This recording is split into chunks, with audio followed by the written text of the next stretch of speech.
नमस्कार, मैं हूं आपके साथ नैना शर्मा सीसीएन न्यूज से। और आज मैं ओआरओपी से रिलेटेड बहुत महत्वपूर्ण खबर आपके सामने लेके आई हूं। हमारे देश के सैनिकों के लिए बहुत अहम खबर लेके आई हूं, उनके लिए ये खुशी की खबर है। तो आइए जानते हैं कि क्या है वो खबर। पूर्व सैनिकों की पेंशन बढ़ी, डुअल सर्विस वालों को भी पेंशन मिलेगी। जी हाँ, वन रैंक वन पेंशन के लिए आंदोलन कर पूर्व सैनिकों की लंबी समय से चल रही है मांग अब कुछ हद तक पूरी हो गई है। सरकार ने 2300 करोड़ रुपए के पैकेज के साथ कई घोषणा की थी, जिसे लागू कर दिया गया है। रक्षा मंत्री ने 17 जनवरी को इससे निर्देश जारी किए थे। सरकार ने 1 जनवरी 2016 से पहले रिटायर्ड सैनिकों की पेंशन में बढ़ोतरी की है। इसका फायदा जवान से लेकर मेजर जनरल तक मिलेगा। सीकर से चूरू जिले में पूर्व सैनिकों की तादाद 2 लाख से अधिक है।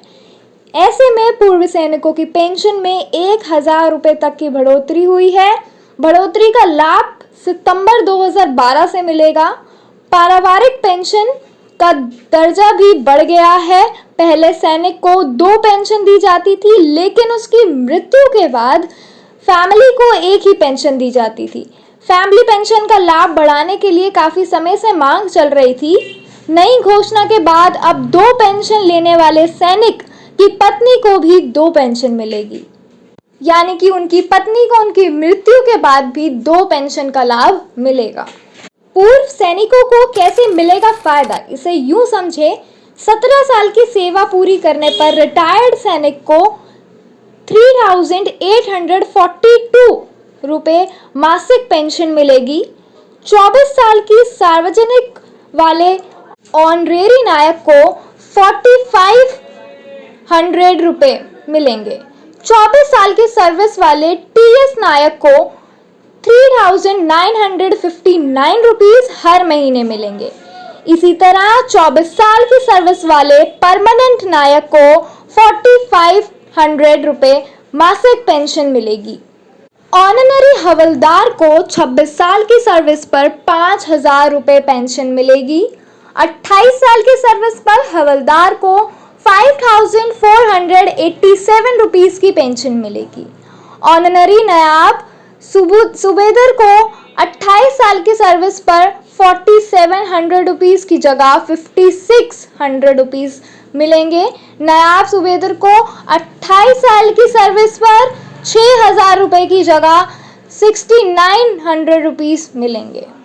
सूबेदार को 28 साल की सर्विस पर 6807 रुपीस से बढ़कर 7863 रुपीस मिलेंगे। सूबेदार मेजर को 7287 से बढ़कर 7371 रुपए मिलेंगे और ऑनररी लेफ्टिनेंट को 9279 रुपए मासिक पेंशन मिलेगी। जी हाँ, मैं आपको समझाती हूँ अब कि सरकार की घोषणा का कैसे मिलेगा फायदा। पहला, वन रैंक वन पेंशन से। सरकार ने घोषणा की थी कि जनवरी 2016 से पहले रिटायर हुए जूनियर कमीशन अधिकारियों को पेंशन के अंतर को कम किया जाएगा। इसी तरह 2016 से पहले या बाद में रिटायर हुए कमीशन अधिकारियों को न्यूनतम ए बैंड की जगह न्यूनतम पेंशन सारण में डालकर यह अंतर समाप्त कर दिया गया है। कमीशन, जूनियर कमीशन या अन्य अधिकारियों फौजियों को न्यूनतम पे बैंड की बजाय इन्हें न्यूनतम फिटमेंट टेबल के हिसाब से अब फायदा पेंशन मिलेगी, यानी कि इन्हें अब इस हिसाब से ज्यादा पेंशन मिलेगी। जी हाँ। दूसरा, फैमिली पेंशन। सरकार ने फैमिली पेंशन की मांग को भी पूरा कर दिया है। अब फैमिली को भी पूर्व सैनिक को रिटायरमेंट के वक्त मिलने वाली पूरी पेंशन मिलेगी, यानी हवलदार को रिटायरमेंट के वक्त 10,000 मिलते थे, तो अब फैमिली को भी पेंशन मिलेगी। जी हाँ, इस तरह से सैनिकों और उनकी परिवार वालों को फायदा मिलेगा। तीसरा, मेंटल फैमिली पेंशन रहेगी जारी। सहकर्मियों के मानसिक व शारीरिक रूप से विकलांग बच्चों को शादी के बाद भी फैमिली पेंशन जारी रहेगी।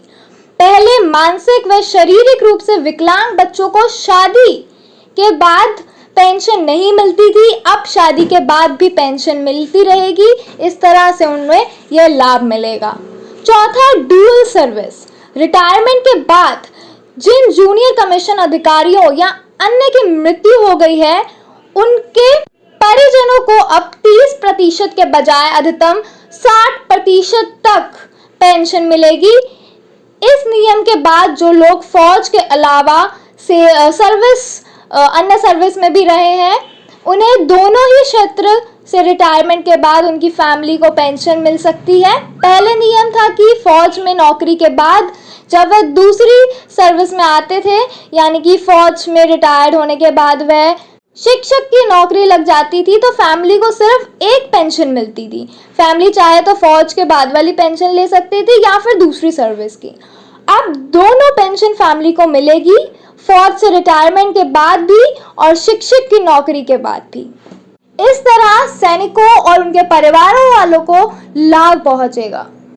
एक और अहम खबर मैं आपको ये बता देती हूँ कि पेंशन में बढ़ोतरी, लेकिन संघर्ष रहेगा जारी।